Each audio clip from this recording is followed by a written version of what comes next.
Tubuh manusia merupakan sistem yang luar biasa dengan berbagai organ yang bekerja tanpa henti setiap harinya. Berkunjung ke Museum Tubuh Bagong Adventure, kita diajak menjelajah bagian dalam tubuh manusia secara lebih dekat dan interaktif.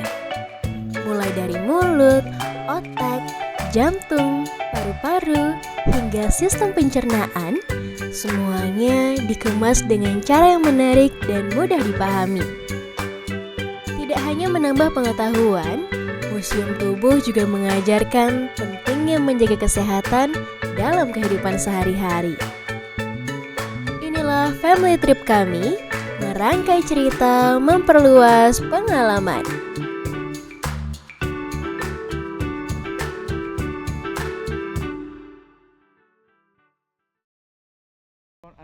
Setelah wisata di Jatim Park 1 dirasa cukup, kami melanjutkan wisata di Museum Tubuh Bagong Adventure atau yang lebih dikenal sebagai Museum Tubuh. Ini merupakan museum edukasi interaktif yang mengangkat tema anatomi dan kesehatan tubuh manusia.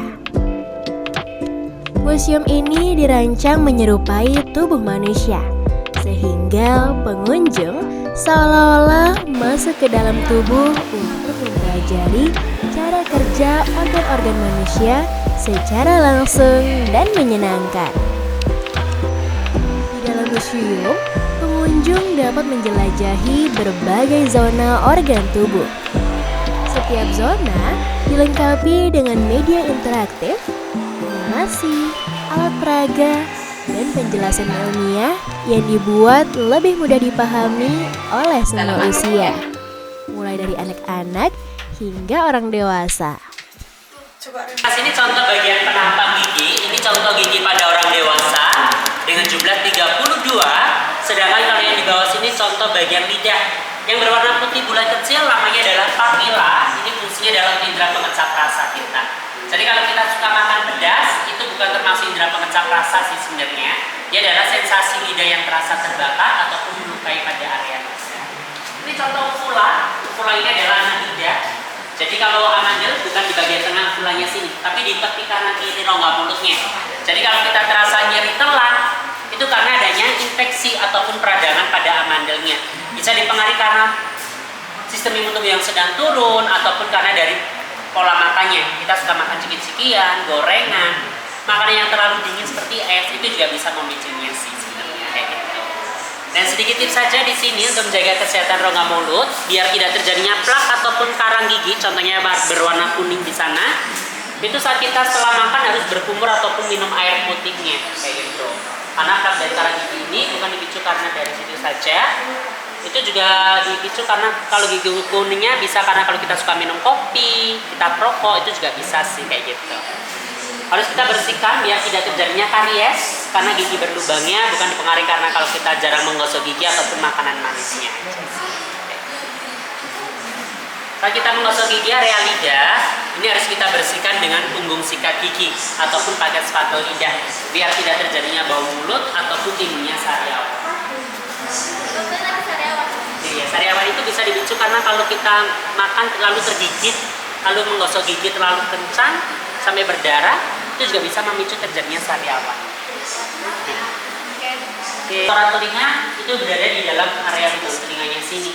Jadi kalau membersihkan kotoran telinga nggak perlu terlalu dalam ataupun terlalu kencang, apalagi menggunakan katundapnya, karena dia akan menyebabkan infeksi pada area yang telinganya sini ataupun mengenai pada area lubang telinga.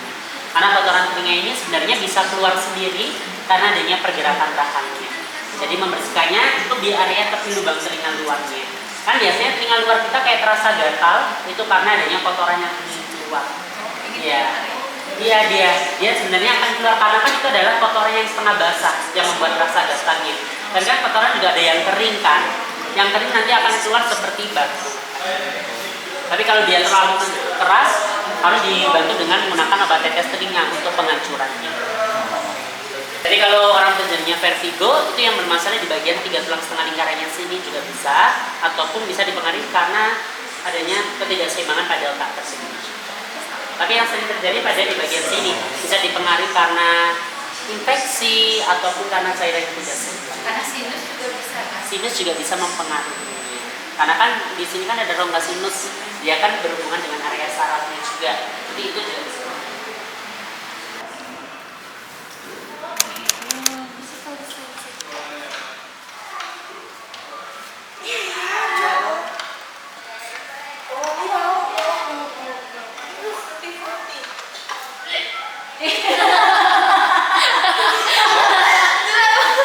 Mungkin sedikit saja, kalau pusing jangan langsung konsumsi obat. Karena pusing itu bisa terjadi juga karena kurangnya oksigen dan nutrisi ke otaknya. Jadi penanganan pertama bisa minum air putih yang cukup dulu, makan, istirahat atau tidur setelahnya. Kalau ketika ya sudah dilakukan, pusingnya tidak bereda, baru konsumsi obat. Baik, terima kasih.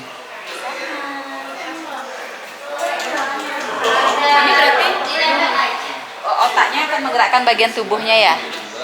otak bagian atas, otak besar di parietal itu kan menarik gerak. Jadi pergerakan kaki dan tangan dari otak bagian atas kerjanya silang. Kalau gerakan nggak bisa gerak di situ, simulasinya cuma kaki sama tangan aja. Tapi kalau kepala geraknya dari otak kecil jadi seimbang oleh bagian.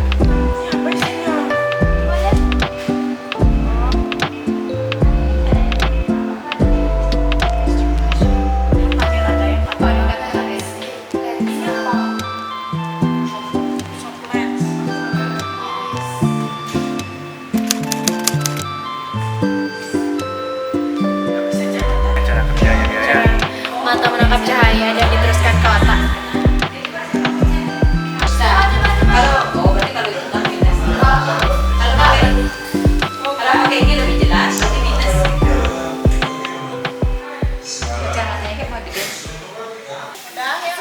Baiklah, aku akan memberikan informasi tentang mimisan yang menghembuskan udara terlalu kuat.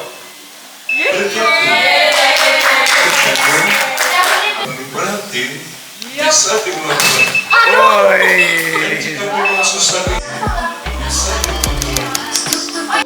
Sebuah kondisi yang disebut aterosklerosis sehingga sel epitelium pada bagian yang terluka yang membentuk kembali area yang mirip dengan bagian yang hancur karena luka tersebut.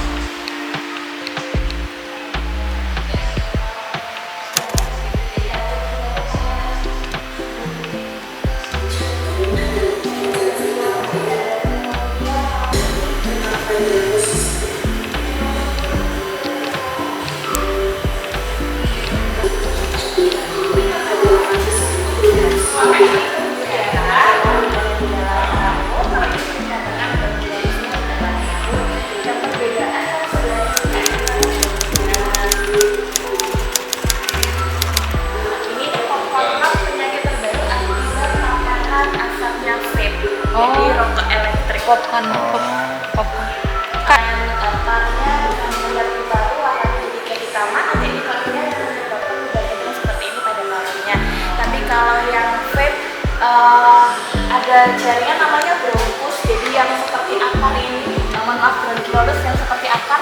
Ini kalau diperbesar bentuknya seperti ini.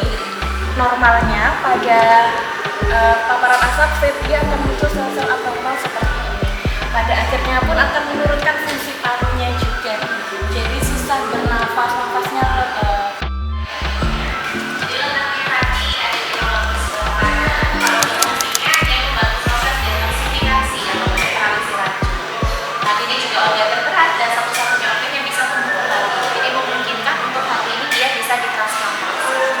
Kalau untuk yang berwarna hijau itu adalah empedu, dia membantu untuk mencerna lemak, memberikan warna pada fesesnya. Bagian dalamnya warna kuning itu adalah simulasi penyakit batu empedu diakibatkan dari lemak yang mengkristal, yang mengeras karena sudah tidak bisa dicerna oleh cairan empedu. Kalau yang kuning bagian bawahnya lagi seperti jagung itu pankreas, dia mengatur kadar gula dalam tubuh kita. Jadi untuk orang penderita penyakit diabetes, yang diserang adalah organ pankreas.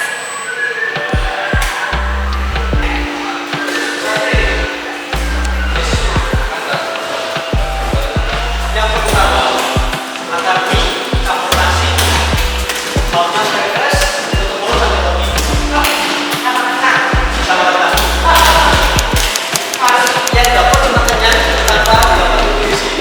Setelah makan mie enak, capek karena gak ada nutrisi.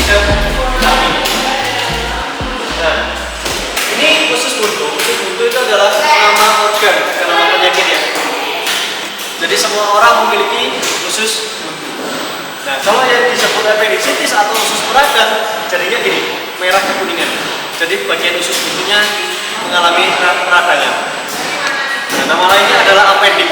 Tapi kalau sudah disebut appendicitis, peradangan bagian usus buntu.